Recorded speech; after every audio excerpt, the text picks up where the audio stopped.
আজকে আমরা কেমিক্যাল পিরিয়ডিসিটির উপরে আয়োনাইজেশন এনার্জিটা একটু দেখব। আমরা খুব শর্ট এই ভিডিওটা করার চেষ্টা করব, যতটা শর্টে সম্ভব। বেশ, তাহলে শুরু করি।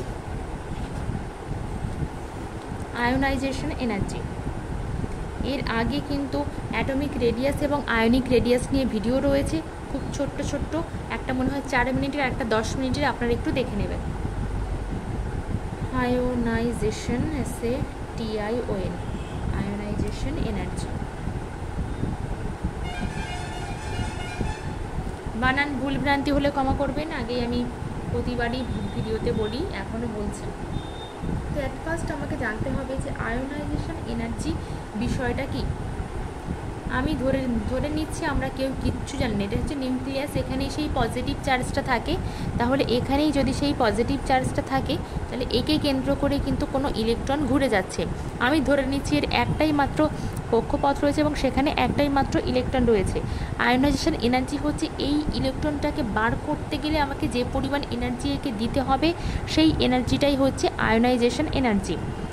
কী বলছে, ইলেকট্রনটাকে টেনে বার করে নিতে গেলে আমাকে তো একে কিছু পরিমাণ এনার্জি দিতে হবে, তবেই তো একে কিছু পরিমাণ আমি এনার্জি দিলে তবেই তো ইলেকট্রনটা এখান থেকে বেরিয়ে আসবে, তবেই সেই এনার্জিটাই হচ্ছে আয়োনাইজেশন এনার্জি। তাহলে যদি আমি একটু সংজ্ঞার আকারে লিখি, যাদের মনে হচ্ছে এই যে ছোট্ট সংজ্ঞার আকারেও লিখছি এটাও বেশি হয়ে যাচ্ছে লেখা, তারা আরও একটু স্পিড আপ করে দিয়ে ভিডিওটা দেখবেন। তবু একেবারে ন্যাড়া ন্যাড়া করে লিখলে আপনাদেরই কেউ কেউ আবার কমপ্লেন করবেন যে ম্যাম দিদি একটুও লেখাচ্ছে না। Amount of energy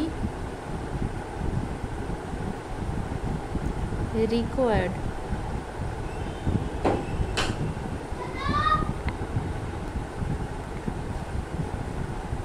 to remove the valence shell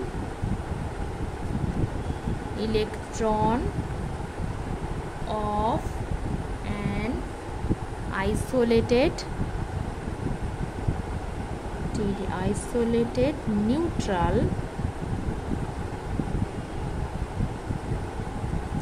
gaseous gaseous atom to infinity।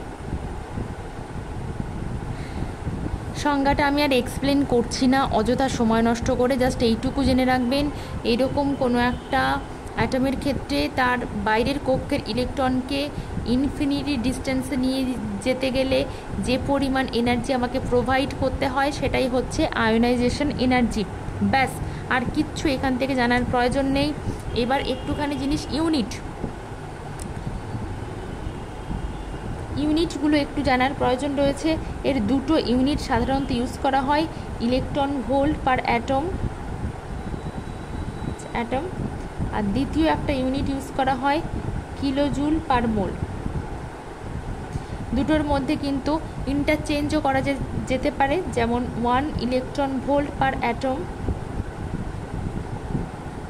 সমান 96 কিলোজুল পার মোল। বাস, আর আয়োনাইজেশন এনার্জি সম্পর্কিত কোনো বিষয় আমার মনে হয় না এখানে জানার প্রয়োজন রয়েছে। এবার আমরা চলে যাব কিন্তু সাকসেসিভ আয়োনাইজেশন এনার্জিতে। খুব যেগুলো ইম্পর্টেন্ট সেই বিষয়গুলোই আমরা একটু একটু করে দেখে নেব। Successive ionization energy, SUCCESIVE, successive ionization energy.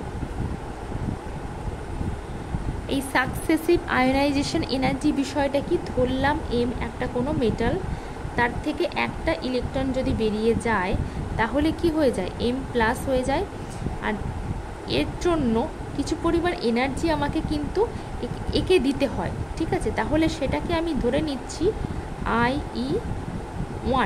IE1 পরিমাণ এনার্জি প্রোভাইড করা হয়েছে। এখানে প্লাস দিয়ে লেখা মানে কি, সেটা উৎপন্ন হচ্ছে, কিন্তু তা তো নয়, তাহলে প্লাস দিয়ে এই পাশে লিখতে হতো, যেহেতু লিখিনি তাই আমি প্লাসটা কিন্তু কেটে দিলাম। কনসেপ্ট ক্লিয়ার করতে করতে যেতে হবে। M প্লাস থেকে যদি আবার একটা ইলেকট্রন বেরিয়ে যায় তাহলে কি হয়ে যাবে, M2 প্লাস, এবং সেক্ষেত্রে যে এনার্জিটা আমাকে এই দিকে প্রোভাইড করতে হচ্ছিল সেটাকে আমি 2 দিলাম।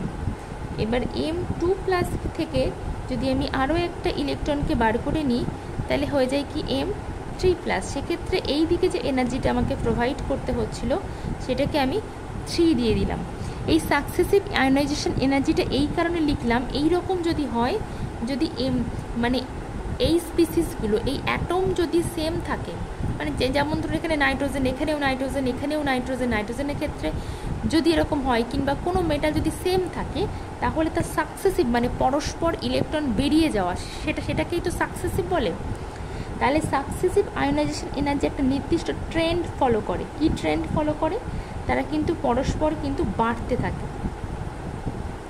পরস্পর তারা কিন্তু বাড়তে থাকে। এটা স্বাভাবিক ব্যাপার।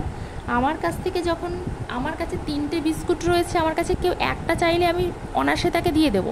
তারপরে আরও একটা চাইতে গেলে, আমি দিতে গেলে ভাববো একটু, কিংবা একটু আমার কাছ থেকে তাকে টানাটানি করতে হবে। আর থার্ডটা যদি নিতে যায় সে, তাহলে কিন্তু আমি অনেকটাই টানাটানি করব, তার ফলে যে আমার কাছ থেকে নিতে চাইবে তাকে অনেকটা বেশি এনার্জি খরচ করতে হবে। এটুকু খেয়াল রাখতে হবে। সাকসেসিভ আয়োনাইজেশন এনার্জির ক্ষেত্রে কিন্তু এই ট্রেন্ডটা ফলো হবে।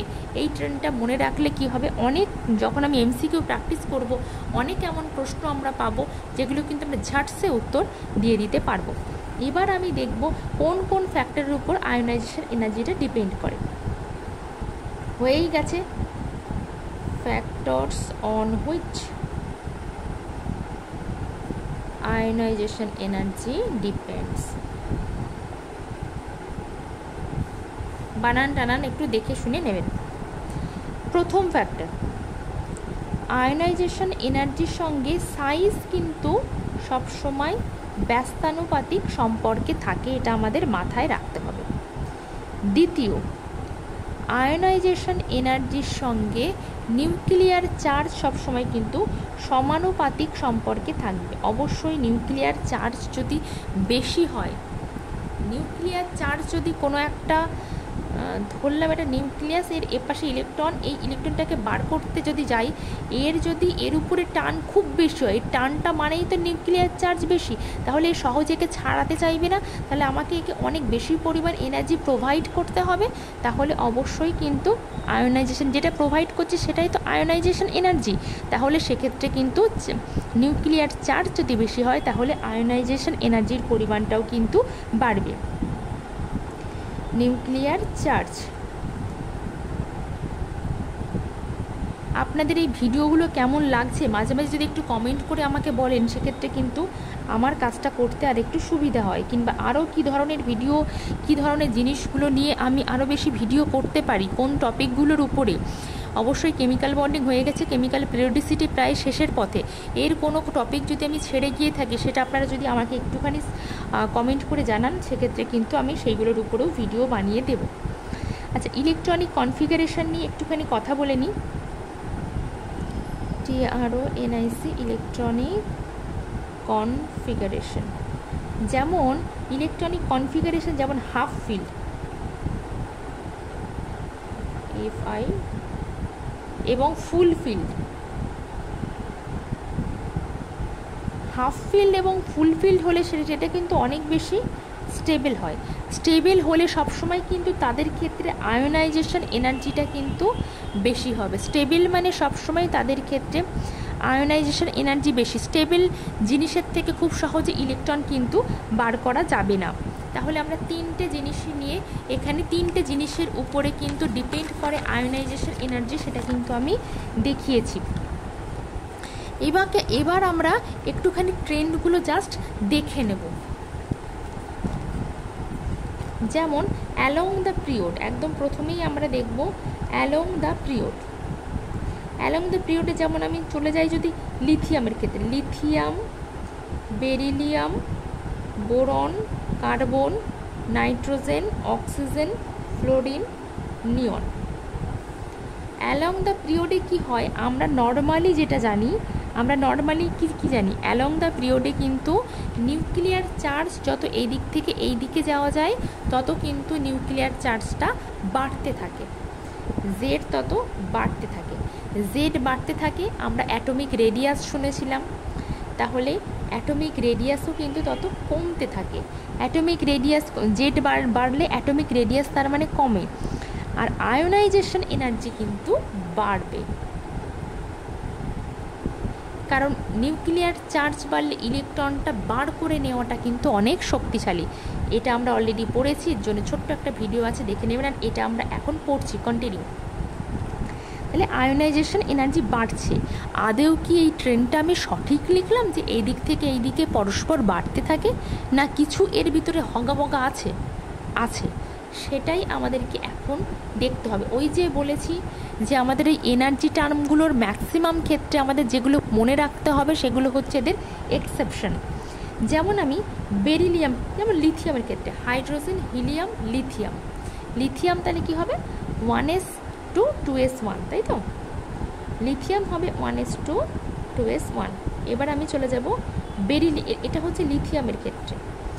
বেরিলিয়ামের ক্ষেত্রে যদি আমি যাই তাহলে একটা বেশি হবে ওর থেকে, 1s2 2s2।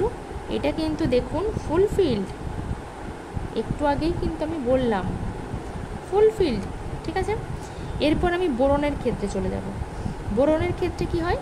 বোরনের ক্ষেত্রে হয় hydrogen, helium, lithium, beryllium, boron, 5, তাই তো?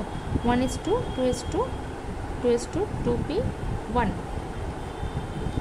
এরপরে চলে যাব আমি কার্বনের ক্ষেত্রে। Hydrogen, helium, lithium, beryllium, boron, carbon, মানে এক এক করে বাড়ছে, 1s2 2s2 2p2। এরপরে আমি নাইট্রোজেনের ক্ষেত্রে চলে যাব। নাইট্রোজেনটা আমি উপরে লিখছি, 1s2 2s2 2p3। দেখুন পি এর ক্ষেত্রে কিন্তু ম্যাক্সিমাম 6টা থাকতে পারে, এখানে 3 হয়ে গেছে, সুতরাং এটাও কিন্তু একটা হাফ ফিল্ড। তাহলে এই একটা ফুল ফিল্ড পেলাম, এটা একটা হাফ ফিল্ড। নাইট্রোজেনের পরে রয়েছে কি? অক্সিজেন। আমি ওখানে ধরছে না, তো আমি এখানে লিখছি অক্সিজেন। অক্সিজেনের ক্ষেত্রে 1s2 2s2 2p4, এর থেকে একটা ইলেকট্রন বেশি। তারপরে ফ্লোরিন। ফ্লোরিনের ক্ষেত্রে 1s2 2s2 2p5। তারপরে আছে আবার নিয়ন। নিয়নের ক্ষেত্রে কিন্তু 1s2 2s2 2p6। এর ক্ষেত্রেও তো সর্বোচ্চ হবে, আমি দেখে বুঝতেই পারছি, কিন্তু একটা বেরিলিয়াম হাফ ফুলফিল্ড পেলাম, আর নাইট্রোজেনের পেলাম হাফ ফিল্ড। সেই জন্যে এই দুটো ক্ষেত্রে এরকম ক্রস হয়ে যায়। এই নাইট্রোজেনের সঙ্গে এখানে যদি অক্সিজেন থাকে এরকম ক্রস হয়ে যায়। ক্রস হয়ে গিয়ে আলটিমেট যে আমরা এটা পাই সেটা হচ্ছে কি, এই অর্ডারে আমরা পড়েছিলাম এই অর্ডারে বাড়বে। হ্যাঁ বাড়ছে, কিন্তু এই দু জায়গায় বেরিলিয়াম বোরনের সঙ্গে ক্রস, নাইট্রোজেনের সঙ্গে অক্সিজেনের ক্রস। লিথিয়াম এই দুই জায়গায় ক্রস, এই দুই জায়গায় ক্রস, মানে এর জায়গায় এ আসবে, এর জায়গায় এ। নাইট্রোজেনের অক্সিজেন, ফ্লোরিন, নিয়ন, বাকি সব সেম থাকবে। এটা হয়ে যাবে অ্যাকচুয়াল যে ট্রেনটা হওয়া উচিত, সেটা হয়ে যাবে এটা। আমি বোঝাতে পারলাম কি? বোঝাতে না পারলেও শুধু এইটুকু খেয়াল রাখতে হবে, বি ক্রস হয়ে যাবে, অক্সিজেন আর নাইট্রোজেন ক্রস হয়ে যাবে। এটা গেল আমাদের এই পিরিয়ডের ক্ষেত্রে। এবার ডাউন দ্য গ্রুপ, নর্মালি কিন্তু ডাউন দ্য গ্রুপ কি হয়ে যায়? নর্মালি ডাউন দ্য গ্রুপ কিন্তু আয়োনাইজেশন এনার্জি যদি পিরিয়ড ওয়াইজ বাড়তে থাকে তাহলে ডাউন দ্য গ্রুপ কমতে থাকবে। এটা তো নর্মাল ট্রেন, দুদিকেই বাড়তে পারে না। আচ্ছা, আর একটা আমি মনে হয় মিস করে, হ্যাঁ হাইড্রোজেন হিলিয়াম। হাইড্রোজেন হিলিয়াম আমরা প্রথম পিরিয়ডটাই কিন্তু মিস করে গেছি। এই দিকে কিন্তু জেডের ভ্যালুটা বাড়ছে, আয়োনাইজেশন এনার্জি বাড়বে, এটাই স্বাভাবিক। আর অ্যাটমিক রেডিয়াস কমবে, এটাও স্বাভাবিক। আমরা এটাও একসঙ্গে কিন্তু পড়তে থাকবো, তাহলে কি আমাদের মাথা খুব ভালোভাবে জিনিসটাকে রিলেট করতে হবে। এটা হচ্ছে 1s1, এটা হচ্ছে 1s2। 1s2 এটা ফুলফিল স্ট্রাকচার, সেই জন্যে কিন্তু এটা অটোমেটিক্যালি এই নর্মাল ট্রেনটাই ফলো হয়।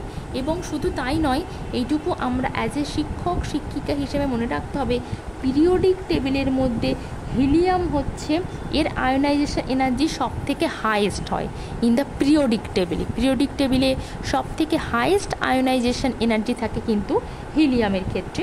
এটা আমাদের কিন্তু মাথায় একদম ঢুকিয়ে নিতে হবে। একইভাবে কিন্তু আমাদের পিরিয়ড 3-র ক্ষেত্রে একটা ছোট্ট চেঞ্জ রয়েছে। Sodium, magnesium, aluminium, silicon, phosphorus, sulphur, chlorine, argon. আমি পিরিয়ড 2 এর ক্ষেত্রে যা দেখেছিলাম এখানেও তাই। এখানেও এই আমি বেশি কথাই বলবো না, এই যে দুটো ক্রস হয়ে যাবে। তাহলে আমরা আগে জায়গা পরিবর্তন করে লিখে নিই। ওই একই রকম ভাবে কি হলো, জাস্ট আমি এবারে এই চিহ্নটাকে বসিয়ে দেব। এটা হয়ে যাবে এর কিন্তু ব্যতিক্রমী ট্রেন্ড এবং এটাই হচ্ছে এর আসল উত্তর। এবার কিন্তু আমি চলে যাব গ্রুপের ক্ষেত্রে। একটা গ্রুপের ক্ষেত্রে যদি আমি চলে যাই, lithium, sodium, potassium, rubidium, caesium. ফ্রান্সিয়ামকে লিখলাম না এই কারণে এটা তো রেডিও অ্যাক্টিভ, তো এইভাবে কিন্তু রেডিও অ্যাক্টিভ কোনো কিছুর ক্ষেত্রে তো প্রতিনিয়ত চেঞ্জ হয়ে যাচ্ছে সমস্ত কিছু, কোনো কিছু বলা সম্ভব না। নর্মালি কিন্তু এই অর্ডারে আয়োনাইজেশন এনার্জিটা কি হয়, ফল করে যায়, কমে যায়। মনে রাখতে হবে সিজিয়াম হচ্ছে পিরিয়ডিক টেবিলের সবথেকে লোয়েস্ট আয়োনাইজেশন এনার্জি শো করে। পিরিয়ডিক টেবিলের মধ্যে তাহলে হাইয়েস্ট শো করছে হিলিয়াম আর লোয়েস্ট শো করছে কিন্তু সিজিয়াম, এটুকু খেয়াল রাখতে হবে। এবার কিছু ছোট্ট ছোট্ট আমি প্রশ্ন উত্তর একটু দেখিয়ে দেব। আর বেশিক্ষণ না, 2-1 মিনিটের মধ্যেই ভিডিও শেষ করব।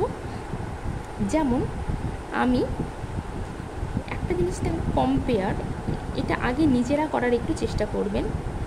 কম্পেয়ার IE1 মানে প্রথমটা অ্যান্ড IE2 অফ কার কার ক্ষেত্রে, অক্সিজেন অ্যান্ড নাইট্রোজেন। এটাকে আমার কম্পেয়ার করতে বলা হয়েছে। বেশ, তাহলে আমি অক্সিজেনের 8টা থাকে আমি জানি, অ্যাটমিক নাম্বার 8 থাকে, তাহলে সেটাকে লিখে নেব কটা ইলেকট্রন, 1s2, 2s2, 2p4। আমার যদি সাকসেসিভ বলতো, যদি বলতো অক্সিজেনের IE1 এবং IE2 এর মধ্যে কোনটা বেশি, আমি অবশ্যই বলতাম সাকসেসিভ মানে এর বেশি। নাইট্রোজেনের ক্ষেত্রেও বলতাম এটা বেশি।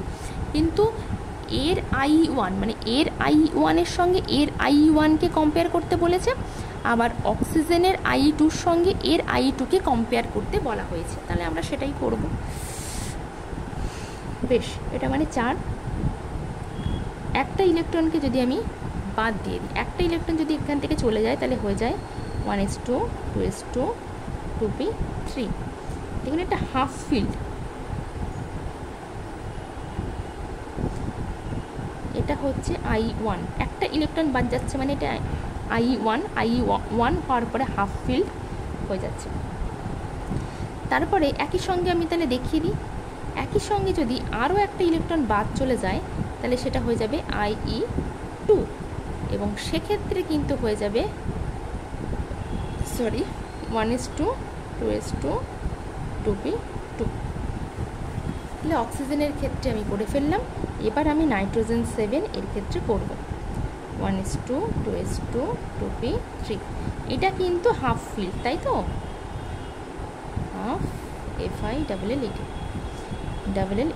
Half field. এর ক্ষেত্রে যদি মাইনাস একটা ইলেকট্রন হয়ে যায়, সেটাকে আমি IE1 ধরি, তাহলে কি এর মানে হাফ ফিল্ড থেকে নিতে হয়, সেটা অবশ্যই বেশি এনার্জি একে দিতে হয়, বুঝতেই পারছেন আপনারা। 2 আরও একটা ইলেকট্রন যদি আমি এখান থেকে নিয়ে নিই, সেক্ষেত্রে IE2 হয়ে যাবে, সেক্ষেত্রে 1s2, 2s2, 2p1 হয়ে যাবে। এবার আমাকে এর সঙ্গে আমি কম্পেয়ার করব কার, এইটার প্রথমটার সঙ্গে কম্পেয়ার করব কি, প্রথমটার। এটা 1 নাম্বার, এটা 1 নাম্বার। দেখে নিলাম এর 4-এ আছে ইলেকট্রন, এর 3-এ আছে, সুতরাং এখান থেকে কিন্তু ইলেকট্রনটা বার করতে অনেক বেশি এনার্জির প্রয়োজন। সুতরাং নাইট্রোজেনের ক্ষেত্রে IE1টা অনেক বেশি হবে অক্সিজেনের থেকে। আমি এইটুকু বোঝাতে পারলাম? অবশ্যই নাইট্রোজেনের বেশি হবে, কারণ এর হাফ ফিল্ড থেকে নিতে হচ্ছে। এবার IE2-তে চলে যাব। IE2 মানে আমি এইটা দেখব, এটা হাফ ফিল্ডে ছিল, তাহলে এক্ষেত্রে উল্টো হয়ে যাবে, অক্সিজেনের হাফ ফিল্ড থেকে নিতে হচ্ছে কিন্তু এর IE2-র বেলায় P2 থেকে নিচ্ছে, তাহলে এর ক্ষেত্রে উল্টো হয়ে যাবে। অক্সিজেনের IE2টা অনেক বেশি হয়ে যাবে নাইট্রোজেনের IE2 এর থেকে। এইটুকু বুঝতে পারলেই আমি বুঝবো যে আয়োনাইজেশন এনার্জি আমি যতটুকু পড়িয়েছি আপনারা বুঝতে পেরেছেন। এবারে আর একটা বিষয়, একটু গ্রুপ 13 আমি একদম ভুলে যাচ্ছিলাম। গ্রুপ 13 একটা বড় সড়ো রকমের কিন্তু এক্সেপশন রয়েছে, এটা একদম মাথার মধ্যে ঢুকে নিতে হবে। Boron, aluminium, gallium, indium, thallium. Normal আমরা জানি এই অর্ডারে কিন্তু আয়োনাইজেশন এনার্জিটা কমে যায়, কিন্তু একমাত্র এটা হচ্ছে ব্যতিক্রম। এর ক্ষেত্রে কিন্তু আয়োনাইজেশন এনার্জির একটা গ্রাফ আমি যদি মনে রাখি, এই দিকে আয়োনাইজেশন এনার্জি আর এই দিকে হচ্ছে অ্যাটমিক নাম্বার, তাহলে সেক্ষেত্রে কিন্তু গ্রাফটা অনেকটা এই রকম হয়। এখানে কী হবে, boron, aluminium, gallium, indium, thallium. তাহলে সেই অর্ডারে সব থেকে বেশি বোরন আছে উপরে টপে, তারপরে রয়েছে কি থ্যালিয়াম, তারপরে রয়েছে কি গ্যালিয়াম, তারপরে আছে কি অ্যালুমিনিয়াম, তারপরে আছে ইন্ডিয়াম। এইটাকে আরও একভাবে মনে করা যায় একটা অদ্ভুত সংখ্যা হিসাবে 15, যেহেতু এটা 1 2 3 4 5, সেক্ষেত্রে বলা যেতে পারে 15 গ্যালিয়াম, মানে 15324। এই অদ্ভুত সংখ্যাটাকেও কিন্তু মনে রাখা যেতে পারে, তবে আমার মনে হয় এটা অনেক বেস্ট উপায় এই অদ্ভুত সংখ্যার থেকে 15324, এটা কিন্তু মনে রাখা যেতে পারে। 15324 এটাও কিন্তু মনে রাখা যেতে পারে, অথবা কিন্তু এইটাকে মনে রাখলেই হবে জাস্ট ডাব্লু, কিন্তু ডাব্লুর একটুখানি মানে একবার আপনারা যদি হাতে আঁকেন তাহলেই কিন্তু আমার মনে হয় না এটা আর করার সেকেন্ডবার কোনো প্রয়োজন রয়েছে। আর একটা জিনিস, গ্রুপ 14 ক্ষেত্রে একটা ছোট্ট চেঞ্জেস রয়েছে, সেটাকেও আমি একটুখানি বলে দেব। গ্রুপ 14, কারণ একেবারে করাচ্ছি যখন, কার্বন, সিলিকন, জার্মেনিয়াম, টিন আর হচ্ছে লেড, তাই তো? এর ক্ষেত্রে কি হয়, আয়োনাইজেশন এনার্জির ট্রেনটা এটা জাস্ট উঠে এইখানটায় চলে যায়, বাদ বাকি সব সেম থাকে। কার্বন সব থেকে বেশি, তারপর সিলিকন, যেরকম ট্রেন্ড আর কি, তারপর জার্মেনিয়াম, তারপরে হয়ে যায় লেড, এবং তারপরে চলে যায় হচ্ছে, এর কারণটা কি, এই এ উঠে তড়িঘড়ি করে টিনের আগে চলে গেল কেন? এর কারণটা হচ্ছে ল্যান্থানাইট কন্ট্রাকশান, এর কারণটা হচ্ছে এলসি, ল্যান্থানাইট কন্ট্রাকশানের জন্য একমাত্র কিন্তু এই জিনিসটা হয়। বেশ, এবার আমি আরও একটা জিনিস একটুখানি এইখানটায় দেখিয়ে দিই। আয়োনাইজেশন এনার্জি বেশি কম দ্বারা কিন্তু আমরা কিন্তু দেখতে পারি কোনটা মেটাল আর কোনটা নন মেটাল। সেটা আমি কীভাবে দেখতে পারবো না, একটা মেটালের সব কিন্তু ইলেকট্রন লুজ করার প্রবাবিলিটি থাকে, নন মেটাল কিন্তু ইলেকট্রন গ্রহণ করে, ঠিক? আর এই অর্ডারে কিন্তু আমি বলছি আয়োনাইজেশন এনার্জিটা বাড়ে, আর এই অর্ডারে কিন্তু আয়োনাইজেশন এনার্জিটা কমে। তাহলে আয়োনাইজেশন এনার্জি কম মানে সে দ্রুত ইলেকট্রন লুজ করতে পারবে, তাহলে এই অর্ডারে যত যাব তত কিন্তু মেটালিক ক্যারেক্টার বাড়তে থাকবে, আর এই অর্ডারে যত যাব তত কিন্তু নন মেটালিক ক্যারেক্টারটা বাড়তে থাকবে।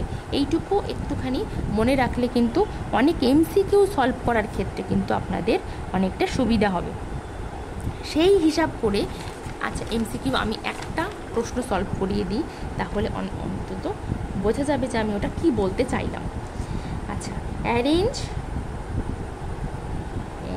একটু লেন্থটা বেশি হয়ে যাচ্ছে, একটু ধৈর্য ধরে দেখার জন্য অনুরোধ করব, কারণ এতে আপনাদেরই সুবিধা হবে। ORDR, order of basic, STRENG, basic strength. আমি এখানে দিচ্ছি Li2O, Li2O দেবো, আর আচ্ছা ঠিক আছে, সোডিয়াম Na2O, আর দিচ্ছি K2O। যদি এইরকম দিই তাহলে সেটা কি হবে, এই আগে এরকম ধরনের করতে গেলে লিথিয়াম, সোডিয়াম, পটাশিয়াম, অক্সিজেন যেহেতু সেম তাই অক্সিজেনকে লিখলাম না, ঠিক আছে? বেসিক স্ট্রেংথে আমাকে বলতে বলা হয়েছে, বেসিক স্ট্রেংথ। তাহলে কি আমি দেখব মেটালিক ক্যারেক্টারটা কি, মেটালিক ক্যারেক্টার বাড়লে কিন্তু বেসিক স্ট্রেংথটা বাড়ে, এটুকু খেয়াল রাখতে হবে। এই অর্ডারে আমি একটু আগেই দেখালাম যে আয়োনাইজেশন এনার্জি কমছে, তার মানে ইলেকট্রন লুজ করার প্রবণতা বাড়ছে, মানে মেটালিক ক্যারেক্টার কিন্তু বাড়ছে। আর মেটালিক ক্যারেক্টার বাড়া মানেই খেয়াল রাখতে হবে কিন্তু বেসিক ক্যারেক্টারটা বাড়ছে। তাহলে কি এ খুব ভালো বেস, তারপরে আমাকে বেসিক স্ট্রেংথ চেয়েছে, উত্তর হয়ে যাবে কি K2O, তারপরে হয়ে যাবে Na2O, তারপরে হয়ে যাবে Li2O। আমি কিন্তু একটা নতুন কনসেপ্ট এখানে বললাম, মেটালিক ক্যারেক্টার বাড়া মানেই কিন্তু বেসিক ক্যারেক্টারটা, বেসিক স্ট্রেংথটা কিন্তু বাড়ছে, এটুকুও খেয়াল রাখতে হবে। তাহলে অ্যাসিডিক ক্যারেক্টার কি নন মেটালিক ক্যারেক্টার বাড়লে অ্যাসিডিক ক্যারেক্টারটা বাড়বে, সেরকম একটা এক্সাম্পল ওখানে দিয়ে দিচ্ছি আমি। B2O, B2O3, N2O5 আর CO2। এদের ক্ষেত্রে যেমন হচ্ছে অক্সিজেন বাদ দিলাম, বেরিলিয়াম, বোরন, নাইট্রোজেন, তার আগে আসে কার্বন। তাহলে এই অর্ডারে কি হয়, নন মেটালিক ক্যারেক্টারটা এই অর্ডারে বাড়তে থাকে। তাহলে এ খুব ভালো নন মেটাল, তাহলে এ যদি খুব ভালো নন মেটাল হয় তাহলে অ্যাসিডও এ খুব ভালো, তাহলে এ 1 নম্বর অ্যাসিড ভালো, তারপরে 2 নম্বর অ্যাসিড ভালো, তারপরে 3 নম্বর অ্যাসিড ভালো, তারপরে 4 নম্বর অ্যাসিড ভালো। আমি আশা করছি আমি বোঝাতে পেরেছি, একটা বেসিক ক্যারেক্টার দিয়েও বোঝালাম, একটা অ্যাসিডিক ক্যারেক্টার দিয়েও বোঝালাম। যদি বুঝতে অসুবিধা হয় ভিডিওটা একটুখানি পিছিয়ে নিয়ে দেখবেন, ভীষণ ভালো থাকবেন।